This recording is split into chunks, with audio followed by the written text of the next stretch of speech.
Ma'am, আপনার reports normal আছে, আপনি মা হতে চলেছেন।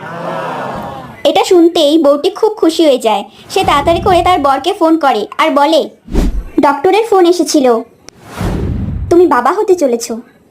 এটা শুনেই দুজনে খুব খুশি হয়েছিল, কারণ 3 বছর থেকে তারা বাবা মা হবার আশায় ছিল। সন্ধ্যায় বর মিষ্টি নিয়ে ঘরে আসে আর বউকে দিয়ে বলে, এখন সময় বদলে গেছে, আমার ছেলে না একদম তোমার মতো একটি মেয়ে চাই। মেয়েরা ঘর সামলায়, মা বাবার বয়স হয়ে গেলে তাদের খেয়াল রাখে।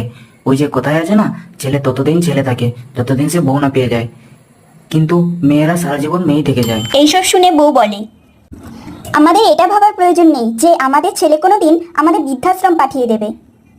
তো আমাদের খেয়াল রাখার জন্য আমাদের একটি মেয়ের প্রয়োজন আছে।